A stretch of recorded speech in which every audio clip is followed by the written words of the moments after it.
What's going on YouTube? It's your boy Wiz back again with another video. I'm a little bit sweaty right now because I just got out of the gym.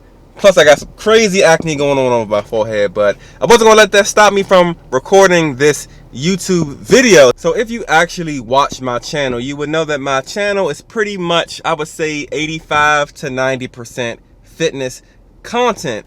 And the reason that I started my channel, I started back in 2018, was to pretty much document my fitness journey. And I've been doing so, for the better part of 2.5 years. And the other 10% of my channel, if you're a viewer of my channel, you may see I make videos from time to time about cameras and camera gear. And the reason for that slight pivot in the content that I was putting out was that I really started to get into my camera and just using the camera, making videos. I'm actually now a freelance videographer and a photographer, so I really dove a little bit deeper into the camera side of things. And to be honest, I'm as equally into camera and camera gear as I am to working out and fitness. So if you are also on YouTube, you would know, if you ever did a search on, how to build your YouTube channel, the tips and tricks of pretty much how to blow your channel up, you will come across somebody always saying, you got to find your niche, you got to really niche down, don't be too broad, you got to kind of be in one lane of content. And with me doing my fitness content and producing also my, camera, videography, / photography content, that's kind of hard to do because here I am, I'm getting subscribers from fitness videos that I'm making.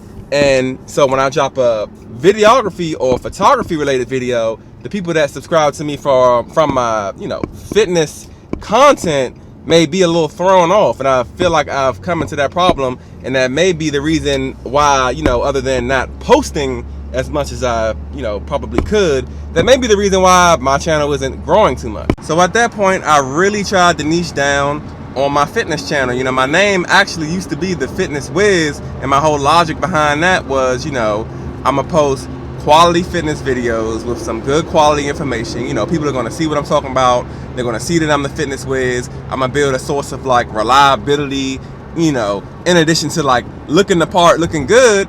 And all should be well, and I should get subscribers, and my channel should do good, right? So I was pumping out content. I even competed in a bodybuilding show. I won, and it got to a point that I found that some of the content that I made, some of the content that I thought about making that I never even did a video for, I just really lost a lot of interest in being that fitness professional and just producing just all fitness videos, making videos about stuff that I do, but I really don't care about sharing like that. And I mean, that's the only way I can really put it. I really wasn't that passionate to really be that source of information on those type of topics. And the main thing that made me feel like that was, even when I kind of worked myself up and made myself do a video, it was almost like the videos that I really put a lot into and really had good quality edits, information, whatever, they ain't do good. Then there'd be a video that I just up and just put together and it would do good.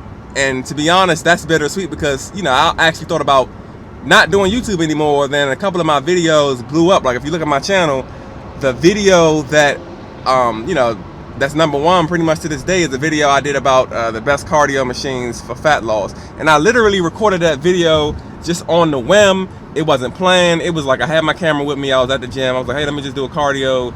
I was actually, doing cardio, and I was like, let me just get on a couple cardio machines, put a voiceover on top of it, show what I'm doing or what I like to do and why. And it blew up. It's got over 11,000 views, and that's big for somebody. At the time, I had under 200 subscribers. So I'm just like, okay, maybe this YouTube thing, maybe I can figure it out. I got that video. I got a video on a fat burner. I got a video on my workout split. They all got over 1,000 views. And where the camera thing came into play was that I made a video about the best type of cameras to buy for fitness content.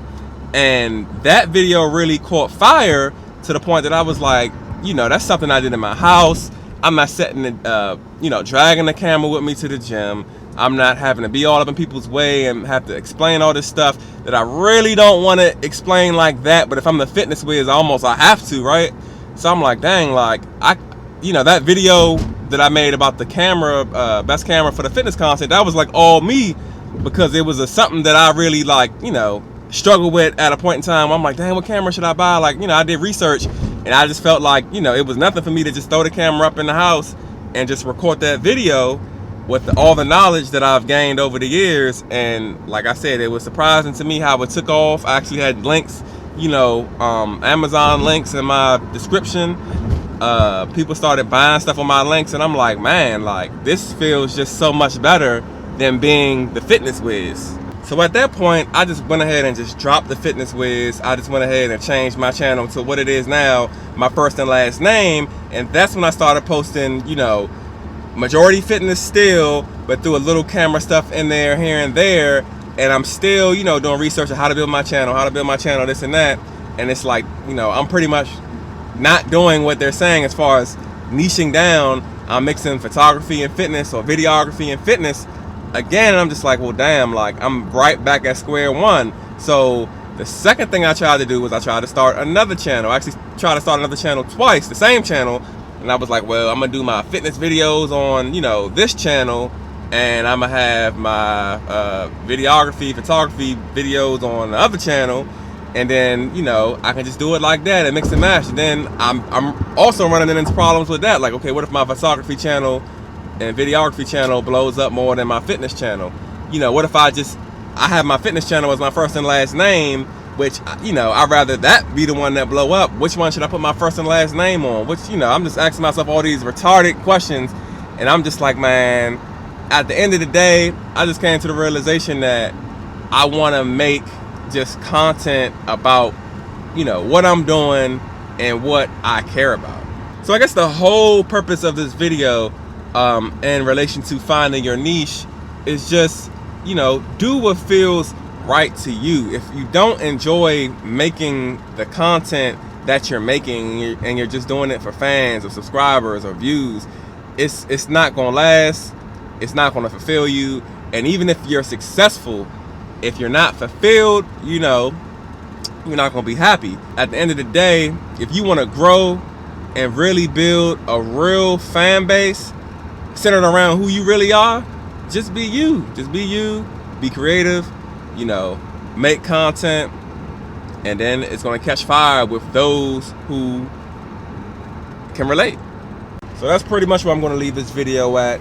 Drop some comments below. Is what I'm saying makes sense? Does it sound stupid? I'll take your criticism. It doesn't even matter. Subscribe to my channel if you like fitness, if you like videography, if you like dope video edits, because I'm gonna just drop what I feel like dropping, man. And like I said, if it catches fire, if you can relate, subscribe. You know what I'm saying? Drop this video a like, and I'm gonna catch you in the next one. Peace out.